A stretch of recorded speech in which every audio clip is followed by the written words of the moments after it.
अभी इस कथा से पूर्व हमारी रायपुर में कथा थी, छत्तीसगढ़ में, लेकिन वो किसी कारण से स्थगित हो गई। अब पूर्व में सब जगह पता चल गया कि रायपुर में कथा होने वाली है। एक बालक, वो कोई बहुत बड़े एग्जाम की तैयारी कर रहा था, कथा भी सुनता था, बहुत समय से तैयारियां कर रहा था कि अब ये एग्जाम मेरा क्लियर हो, कथा भी सुन। उसको पता लगा कि रायपुर में कथा होनी है,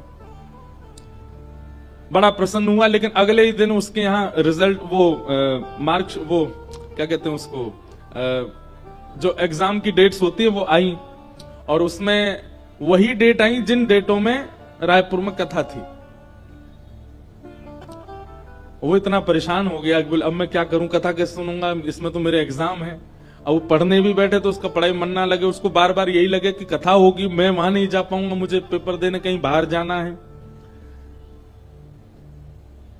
ठाकुर जी देखो कितना खेलते हैं, लेकिन प्रयास करने वाला कभी विफल नहीं होता। उसने घर वालों के मध्य में अपनी बात रखी, बोले जिसके लिए मैं पिछले 6 महीने से प्रयास कर रहा हूं, मैं ये पेपर नहीं दे पाऊंगा। मैं एक बार को मैंने करके देख लिया कि मैं उस पढ़ाई के बिना रह सकता हूं, पर कथा के बिना नहीं रह पाऊंगा। कथा तो मुझे सुननी है। लेकिन ठाकुर जी ने ऐसी विडंबना करी कि वहां कथा ही नहीं हुई।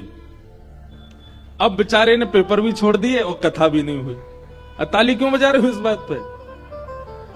उसने पेपर भी छोड़ दिए और कथा भी नहीं हुई। अब वो बालक आया वृंदावन, खाली समय था तो आया।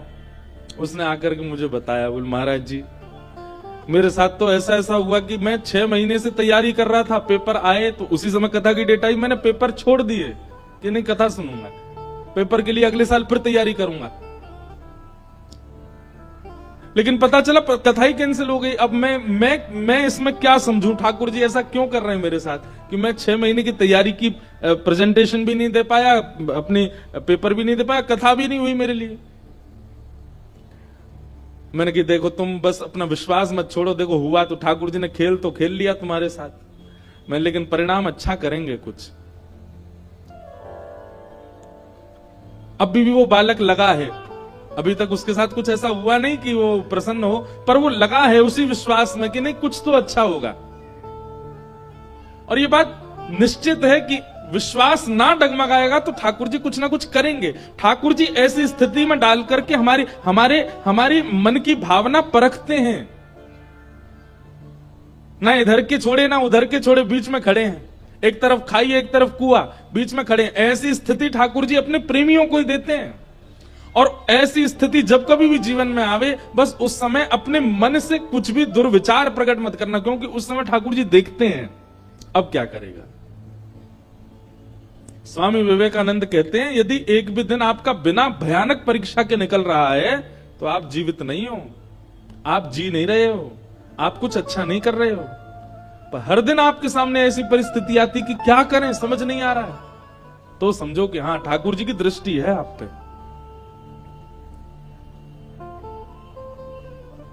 तो व्यक्ति जब प्रयास करता है, जब एफर्ट्स लगाता है, तो ही उसके संबंध, तो ही उसका भाव, तो ही उसका प्रेम निभ पाता है। प्रयास मुक्त व्यक्ति को कुछ प्राप्त नहीं होता। तो भक्ति में भी प्रयास करो, प्रयास करके भजन मार्ग पर चलो। ये बात ठीक है कि हमें समय मिलेगा तो हम वृंदावन जाएंगे, पर एक बार ऐसा भी प्रयास करो कि बहुत व्यस्तता थी तब आपने समय निकाल के वृंदावन गए, सबसे समय, सबको किनारे करके वृंदावन के लिए समय निकाला। समय मिलने पर जाना और समय निकाल कर जाना, दोनों में बहुत अंतर होता है। ठाकुर जी के लिए प्रयास कीजिए, ठाकुर जी के लिए समय मिलने पर हम करें ऐसा नहीं, समय निकालो उनके लिए, तभी कल्याण होगा। और हां, जिनको पुण्य ही चाहिए जीवन भर, उनके लिए ये सारी बातें नहीं है।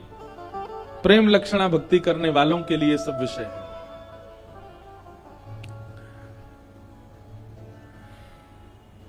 आज कथा का पंचम दिवस और आज नंदोत्सव होना है। हम लोग कपिल देवभूति संवाद कल पहुंच चुके थे, वहां तक वहीं से कथा का प्रारंभ करेंगे। भगवान कपिल माता देवभूति को ज्ञान उपदेश कर रहे हैं। देवभूति माता प्रश्न कर रही हैं और उन्हीं प्रश्नों का उत्तर भगवान कपिल देते हैं। प्रथम प्रश्न माता देवभूति ने किया कि निर्वीणा नितरां भूमन् असद इंद्रिय तर्षणात् येन संभाव्यमानेन प्रपन्नांधम तम प्रभो। निर्वीणा नितराम भूमन, बहुत ध्यानपूर्वक सुनिएगा। हमारे शरीर में 10 इंद्रियां होती हैं, पंच ज्ञानेंद्रिय और पंच कर्मेंद्रिय।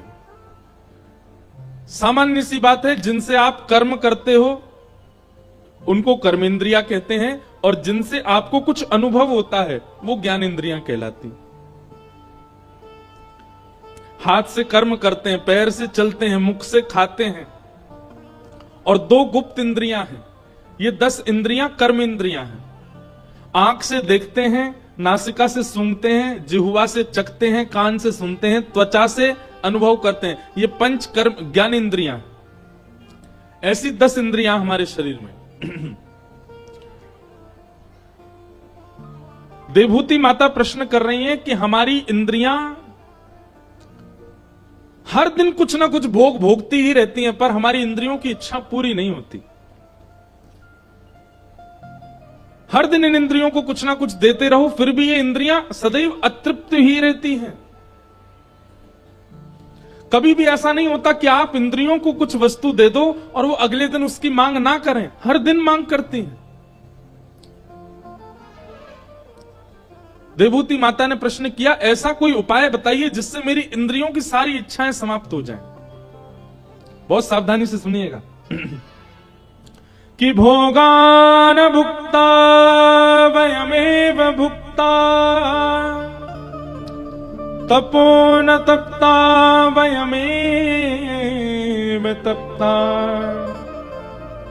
कालो न याता वयमेव याता तृष्णा न जीर्णा वयमेव जीर्णा।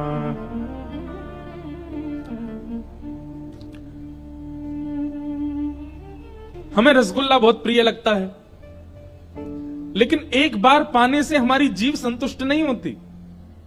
उसको अगले दिन फिर चाहिए, फिर 3-4 दिन बाद फिर चाहिए। अब लोग आते हैं सुबह, कहां कभी बदायूं के प्रसिद्ध पेड़े, बदायूं के प्रसिद्ध क्या काले जामुन। अब मुझे को तो पता भी नहीं वो कहां से आते हैं, लेकिन सब लोग लेके आते हैं कुछ ना कुछ। जहां की जो प्रसिद्धि होती है लाते हैं। पर आप कभी अपनी जीभ से पूछ के देखिए कि इसकी इच्छा कभी पूरी होती है? कभी नहीं। हर दिन इसको कुछ ना कुछ देते रहो, फिर भी इसको बार बार चाहिए। और केवल जीव नहीं, हमारी सारी इंद्रियां, इनकी कोई लिमिट नहीं है कि बस यहां तक ये भोग लें उसके बाद ये तृप्त हो जाएंगी।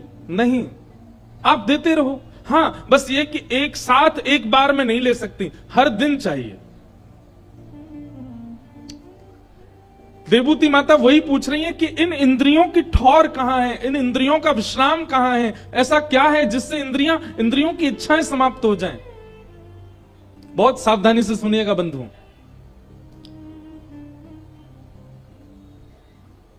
कई लोगों के दुख के कारण बहुत बड़े होते हैं, पर कई लोग ऐसे भी होते हैं जो केवल नमक ज्यादा और कम होने पर भी दुखी हो जाते हैं दिन में। कई लोग इस बात से भी दुखी हो जाते हैं कि इसमें नींबू अच्छे से क्यों नहीं डाला सब्जी में। ये भी उनके दुख का कारण। और दुखी, चलो ठीक है, एक आध बार किसी पर थोड़े नाराज हो गए, इतना दुख नहीं। उनका वह दुख 2-3 दिन तक रहता है। अरे उस दिन हमने ऐसा खाया था, उसमें ये था, नमक नहीं था, उसमें मिर्च कम पड़ी थी, ये थी। इतनी से दुखी हो जाते हैं लोग।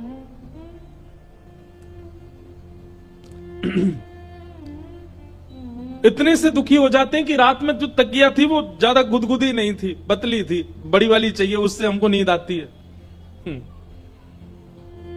हमारा हर हफ्ते कमरा बदल जाता है, हर हफ्ते हमारा पानी बदल जाता है, हर हफ्ते हमारा भोजन बदल जाता है, हर हफ्ते हमारी तकिया बदल जाती है। अभी 22 तारीख तक यहां है, वो 21 तारीख तक 22 से चले जाएंगे। हापुड़ में कथा 22 से ही है, उस दिन सब परिवर्तित हो जाएगा। लेकिन सत्संग के प्रभाव से, कथा के प्रभाव से धीरे धीरे धीरे एडजस्ट होना सीख रहे हैं, सीख गए। अब हर स्थिति में, कैसी भी परिस्थिति हो, कैसा भी जलवायु हो, कैसा भी भोजन प्रसाद हो, कैसे भी लोग मिल जाएं, कितना भी सम्मान हो, कितना भी अपमान हो, अब ज्यादा फर्क नहीं पड़ता। आप यदि हमारा बहुत सम्मान कर दें तो भी हमको ज्यादा प्रसन्नता नहीं होगी, और हां, आप अपमान भी कर दो तो भी ज्यादा बुरा नहीं लगेगा। और करने वाले करते हैं, बिसौली की बात नहीं है। कहीं ऐसी जगह भी कथाएं होती है कि मंच से उतरते समय व्यक्ति कुछ अपशब्द भी बोल देते हैं।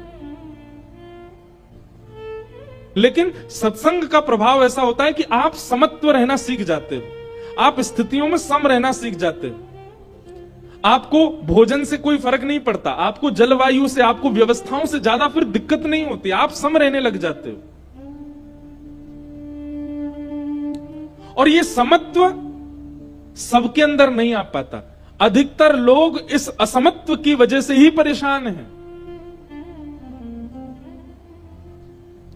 वही बात यहां देवूती माता कह रही हैं, हमारी इंद्रियां अशांत रहती हैं, हमारी इंद्रियां बेचैन रहती हैं। ऐसा कोई उपाय बताओ कि इंद्रियां हमारी शांत हों, इंद्रियां हमारी स्थिर हों, इंद्रियां हमारी समत्व हो जाएं, सम हो जाएं।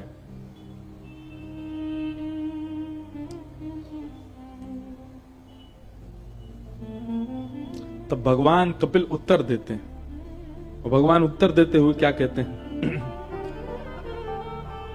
कि योग आध्यात्मिकः पुंसाम् श्रोतव्या मतो निःश्रेयसाय मे अत्यन्तो परतिर्यत्र दुःखस्य च सुखस्य च कि चेतः खलवस्य बन्धाय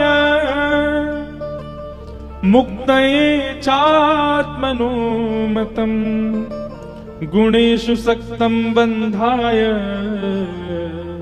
रतं वा पुंस मुक्तये।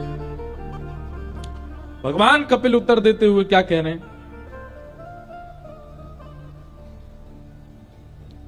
मां,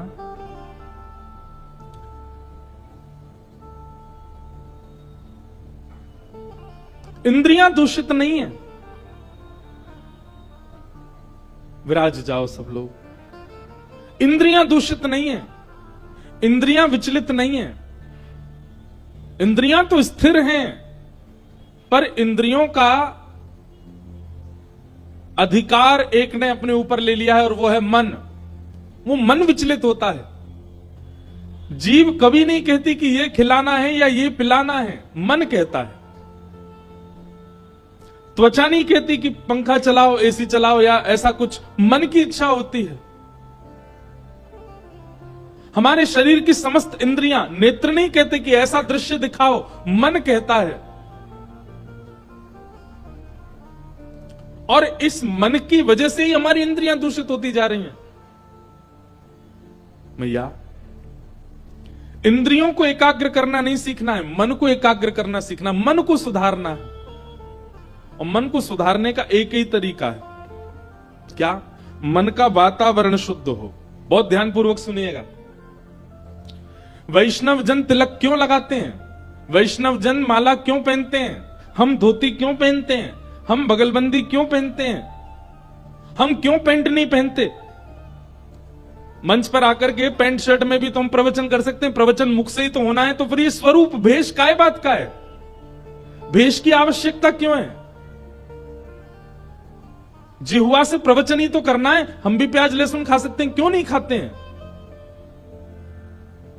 ये सारे परकोटे हैं मन को एकाग्र करने के। कहीं ना कहीं आपके वस्त्रों से भी मन विचलित होता है।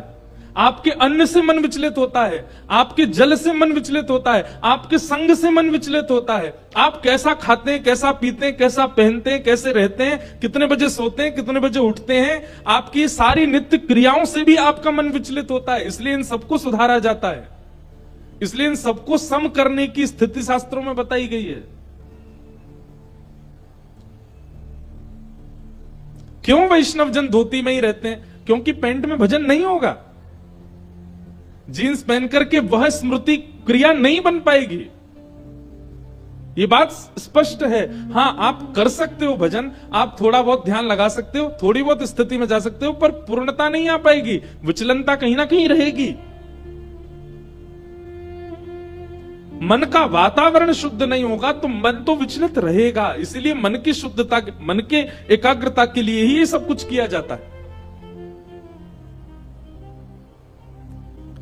भगवान कपिल कह रहे हैं, मां मन का संग सुधार दो, मन के आसपास की स्थिति सुधार दो, मन अपने आप सुधर जाएगा।